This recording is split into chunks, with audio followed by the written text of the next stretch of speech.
ಈಗ ಧರ್ಮಸ್ಥಳದ ಕೇಸ್ ವಿಚಾರಕ್ಕೆ ಬರೋಣ. ನೋಡಿ, ಧರ್ಮಸ್ಥಳ ಗ್ರಾಮದ ಸುತ್ತಮುತ್ತ ನೂರಾರು ಶವಗಳನ್ನು ಹೂತಿಟ್ಟಿದ್ದೀನಿ ಅಂತ ಹೇಳಿ ಆ ಬುರುಡೆ ಚಿನ್ನಯ್ಯ ಬುರುಡೆ ಬಿಟ್ಟು ಈಗ ಜೈಲಲ್ಲಿದ್ದಾನೆ. ಇದಾದ ಮೇಲೆ ಚಿನ್ನಯ್ಯನ ಬಳಿಕ ಈಗ ವಿಠಲಗೌಡನ ಸರದಿನ ಅಂತ ಬಂಗ್ಲೆಗುಡ್ಡದಲ್ಲಿ ಮತ್ತೊಂದು ಸುತ್ತು ಏನಾದರೂ ಕಾರ್ಯಾಚರಣೆ ನಡೆಸುತ್ತಾ ಎಸ್ಐಟಿ ಟೀಮ್? ಎಸ್ಐಟಿ ಅಧಿಕಾರಿಗಳ ಮುಂದಿನ ನಡೆ ತೀವ್ರ ಕುತೂಹಲಕ್ಕೆ ಕಾರಣವಾಗ್ತಾ ಇದೆ. ಯಾವ ಹೆಜ್ಜೆ ಇಡ್ತಾರೆ ಅಂತ. ಬಂಗ್ಲೆಗುಡ್ಡದಲ್ಲಿ ಶೋಧ ಕಾರ್ಯಕ್ಕೆ ಇವತ್ತೇ ಸ್ಥಳವನ್ನ ಗುರುತಿಸೋ ಸಾಧ್ಯತೆ ಇದೆ. ಹಾಗಾಗಿ ಧರ್ಮಸ್ಥಳದ ನೇತ್ರಾವತಿ ತೀರ ಬಳಿಯ ಬಂಗ್ಲೆಗುಡ್ಡ ಕುತೂಹಲಕ್ಕೆ ಕಾರಣ ಆಗ್ತಾ ಇದೆ. ಮತ್ತೊಂದು ಪಾಯಿಂಟ್ ಔಟ್ ಮಾಡಬಹುದು, ಅಲ್ಲಿ ಉತ್ಖನನ ಮಾಡಬಹುದು ಹೀಗನ್ನುವಂಥ ಚರ್ಚೆ ಕಾರಣ ನಿನ್ನೆ ಆದಂತಹ ಬಹುದೊಡ್ಡ ಮೀಟಿಂಗ್, ಮಹತ್ವದ ಮೀಟಿಂಗ್. ಪ್ರಣಬ್ ಮೊಹಂತಿ ಅವರ ನೇತೃತ್ವದಲ್ಲಿ ಎಸ್ಐಟಿ ಟೀಮ್ ಮೀಟಿಂಗ್ ಮಾಡುತ್ತೆ. ಇದೇ ವಿಠಲಗೌಡನನ್ನ ವಿಚಾರಣೆಯನ್ನು ನಡೆಸಿದ ಸಂದರ್ಭದಲ್ಲಿ ಆ ಬುರುಡೆ ತಂದಿದ್ದ ಜಾಗದ ಬಗ್ಗೆ ಸ್ಥಳ ಪರಿಶೀಲನೆ ಕೂಡ ಆಗಿರುತ್ತೆ, ಮಹಾಜರು ಕೂಡ ಆಗಿರುತ್ತೆ. ಈಗ ಆ ಪಾಯಿಂಟಲ್ಲಿ ಏನಾದರೂ ಉತ್ಖನನ ಮಾಡ್ತಾರಾ ಅಥವಾ ಇಲ್ವಾ ಅನ್ನುವಂಥ ಪ್ರಶ್ನೆಗೆ ಜೊತೆಗೆ ಮತ್ತೊಂದು ಪಾಯಿಂಟನ್ನು ಗುರುತು ಮಾಡಿ ಅಲ್ಲೂ ಉತ್ಖನನ ಏನಾದರೂ ಮಾಡ್ತಾರಾ ಅಥವಾ ಇಲ್ವಾ ಹೀಗನ್ನುವಂಥ ಪ್ರಶ್ನೆ.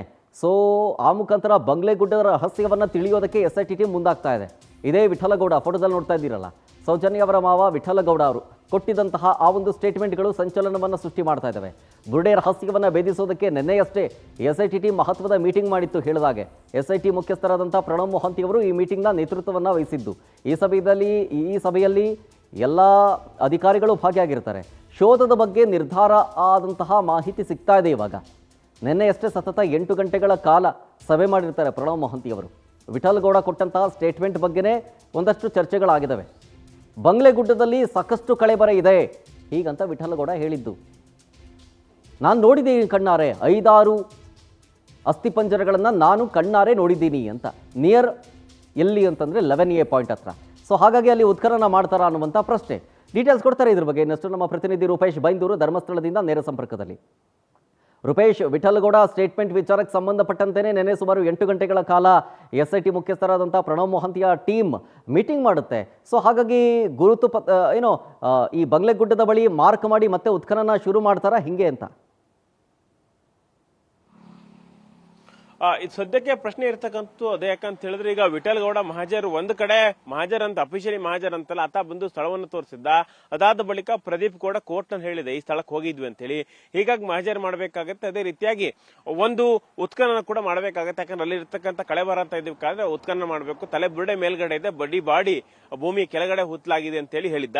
ಹೀಗಾಗಿ ಎಸ್ಐಟಿ ಅಧಿಕಾರಿಗಳು ಈ ರೀತಿಯಾಗಿ ಪ್ರಯತ್ನ. ಯಾಕಂತ ಹೇಳಿದ್ರೆ ಈಗ ಈ ಒಂದು ಪುನಃ ಮತ್ತೆ ಅದನ್ನ ಉತ್ಖನನ ಮಾಡಿಲ್ಲ ಅಂತ ಹೇಳಿದ್ರೆ ಈಗ ತನಿಖೆ ನಡೆಸಕ್ಕೆ ಸಾಧ್ಯನಾ ಅಂತ ಹೇಳಿ ಪರಿಶೀಲನೆ ಮಾಡ್ತಾ ಇದ್ದಾರೆ. ಅದೇ ರೀತಿಯಾಗಿ FSL ಕಳಿಸ್ಕೊಟ್ಟು ಅಲ್ಲಿರ್ತಕ್ಕಂಥ ಬಸ್ತಿ ಪಂಜರಗಳನ್ನ ಪರಿಶೀಲನೆ ಮಾಡೋದು, ಅದಾದ ಬಳಿಕ ಉತ್ಖನನ ಮಾಡಬೇಕು ಅಂತೇಳಿ ಒಂದು ಚಿಂತನೆ ಮಾಡೋದಕ್ಕೂ ಕೂಡ ತಯಾರಿ ಮಾಡ್ಕೊಂಡಿದ್ದಾರೆ.